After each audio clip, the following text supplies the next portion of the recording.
الا اللہ کا اقرار کر لو. تم نے اپنی مشکل کشائی کے لیے، تم نے اپنی حاجت روائی کے لیے، تم نے اپنے مصائب ٹالنے کے لیے مختلف درگاہیں، مختلف در، مختلف خانقاہیں بنا رکھی ہیں، ذمہ داریاں بانٹی ہوئی ہیں. ان سب کا انکار کر کے ایک اللہ کی عبادت پر اقرار ہو جاؤ، ایک اللہ کی عبادت پہ اکٹھے ہو جاؤ. تم نے در بانٹے ہوئے، مشکل کشائی کے لیے کوئی اور، کشتی پار لگانے کے لیے کوئی اور، رزق میں اضافے کے لیے کوئی اور، اولاد دینے کے لیے کوئی اور. کہیں لات ہے، کہیں منات ہے، کہیں حبل ہے، کہیں عزا ہے، کہیں یعوث ہے، کہیں یعوق ہے، کہیں نصر. مختلف درگاہیں ہیں، مختلف مشکل کشا ہیں، مختلف حاجت روا ہیں، اپنے اپنے فیلڈ کے بنا رکھے ہیں. میرا خیال ہے حال ہمارا بھی کوئی مختلف نہیں ہے، خاص طور پہ انڈیا، پاکستان، بنگلہ دیش والوں کا.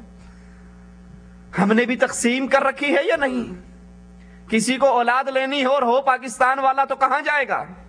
وہ کہے گا اولاد صرف گجرات کے ڈولے شاہ کے دربار سے ملتی ہے. اور اگر کشتی بھور میں پھنس جائے اس کے لیے حق بہو ہے، حق بہو تک بہو. یار یاڑیا پار لائیں، یہ بہت لمبی چھلانگ مار لے گا تو مولا علی مشکل کشا میری کشتی پار لگا دینا. اگر بھوکا مر رہا ہے، کھانے کو کچھ نہیں مل رہا اور انڈیا کا واسی ہے، اس کی زبان سے آپ کیا جملے سنو گے؟ خواجہ نہ دے گا تو پھر کون دے گا؟ آئے ہیں تیرے در پہ تو کچھ لے کر جائیں گے. یہ غریب نواز ہے خواجہ، یہ بندہ نواز ہے، یہ بندہ پرور ہے. پاکستان والا ہے، اس کو کچھ مانگنا ہے، اپنی جھولی بھروانی ہے تو لاہور کالی ہجویری ہے. یہ داتا ہے، یہ گنج بخش ہے، یہ خزانوں کا مالک ہے. گنج بخش فارسی کا لفظ ہے، خزانے دینے والا. داتا جھولیاں بھرنے والا. اگر کوئی مقدمے میں پھنس جاتا ہے، مصیبت میں، عدالتوں کی چکروں میں پڑ جاتا ہے، تو اس کے لیے اسلام آباد کا بری امام ہے جو اس کے دربار پہ آتا ہے، وہ ہر مقدمے سے بری ہو جاتا ہے. اگر کفار مکہ نے، مشرکین مکہ نے اپنی مصیبتیں حل کروانے کے لیے مختلف درگاہیں تلاش کر رکھی تھی، آج کلمہ پڑھ کے ہماری حالت بھی کچھ مختلف نہیں ہے. اور حکومت بانٹنے کے لیے ہم نے مانسیرے کے پہاڑوں کے اندر ایک بابا دھنکے شاہ بٹھایا ہوا ہے. کبھی نواز شریف اس سے جا کر ڈنڈے کھاتا ہے، کبھی بے نظیر پہنچ جاتی. جس کو لاٹھی زیادہ مار دیتا ہے وہ وزیر اعظم بن جاتا ہے. مختلف درگاہیں ہیں، مختلف دربار ہیں، مختلف آستانے ہیں، مختلف پریشانیوں کا حل مختلف جگہ سے ہوتا ہے. کہیں سے اولاد ملتی ہے، اور ایک دربار پیر طوطے شاہ کا ہے جس کا بچہ بولتا نہیں ہے، وہ اس کے دربار کا نمک چٹوا دو تو یہ بچہ بولنے لگ جاتا. رسول اللہ صلی اللہ علیہ وسلم نے اپنی قوم کو یہی دعوت دی، قولوا لا الہ الا اللہ. نہ کوئی کشتی پار لگا سکتا ہے، نہ اولاد دے سکتا ہے، نہ رزق دے سکتا ہے، نہ کوئی داتا ہے، نہ مشکل کشا ہے، نہ حاجت روا ہے، نہ غوث اعظم ہے، نہ بری کرنے والا ہے، نہ حکومت دینے والا ہے، الا اللہ، سوائے عرش والے رب کے. قوم اس کو نہ مانی. قوم نے کہا تھا اجعل الآلہۃ الہا واحدا.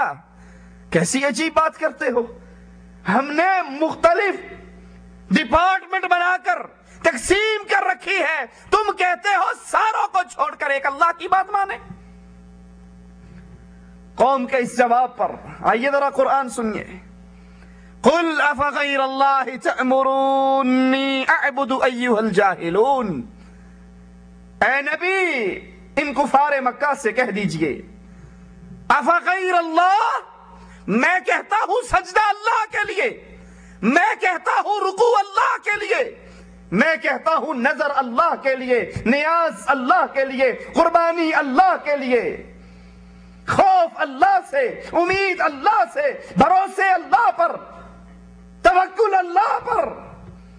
تم کہتے ہو نہیں، امید فلاں پر، بھروسے فلاں سے، محبت فلاں سے، قل افغیر اللہ، کیا تم مجھے اللہ کے علاوہ تأمرونی حکم دیتے ہو اعبدو میں عبادت کروں؟ ایھا الجاہلون، میں کہتا ہوں سجدہ صرف اللہ کے سامنے ہو سکتا ہے، اللہ کے لیے ہو سکتا ہے۔ تم کہتے ہو پیر سہیلی سرکار کی دربار پہ بھی سجدہ ہو سکتا ہے، تم مجھے غیروں کی عبادت کی طرف دعوت دیتے ہو۔ ایسی دعوت دینے والا تو جاہل ہوا کرتا ہے۔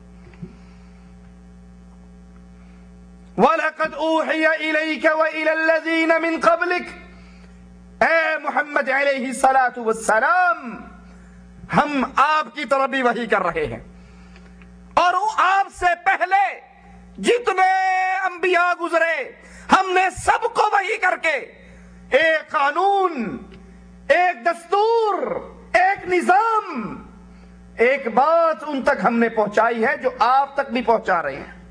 اور وہ کیا ہے؟ ذرا کان کھولیے، ذرا دلوں کو تھامیے، اور قرآن کے اس قانون کی بالادستی والی آیت کو سنیے۔ لَإِنْ أَشْرَكْتَ لَيَحْبَطَنَّ عَمَلُكَ، اے محمد علیہ الصلوۃ والسلام، یہ بات آپ بھی سن لو، آپ سے پچھلوں کو بھی سنا دی گئی۔ اگر شرک آپ بھی کرو گے اعمال آپ کے بھی برباد ہو جائیں گے۔ سوچئے ذرا اللہ کے لیے، انبیاء شرک کرنے آئے یا شرک سے بچانے آئے؟ اپنے دل سے سوال کیجئے، کوئی نبی شرک کرنے آیا ہوگا؟ نعوذ باللہ، نبی تو شرک سے بچانے آئے۔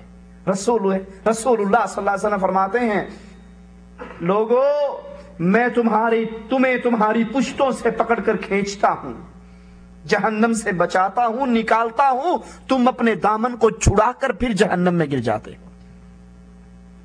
نبی کی تو فکر، نبی کا تو غم۔ فَلَعَلَّكَ بَاخِعٌ نَفْسَكَ عَلَىٰ آثَارِهِمْ إِن لَّمْ يُؤْمِنُوا بِهَٰذَا الْحَدِيثِ أَسَفًا، اے نبی اس غم کے اندر کہ اپنے آپ کو ہلاک کر بیٹھو گے، آپ کو یہ غم کھا جائے گا، یہ سارے مسلمان کیوں نہیں ہوتے؟ نبی کی فکر تو یہ تھی۔ جبرائیل آ کر کہتا ہے، آقا اجازت تو دو، جن طائف والوں نے لا الہ الا اللہ کے بدلے میں پتھر مارے ہیں، میں ان پہاڑوں کو اٹھا کر اس طائف کی بستی پہ گرا کر پیس کے رکھ دوں۔ نبی کو اتنی فکر جہنم سے بچانے کی، جہنم سے نکالنے کی۔ کہا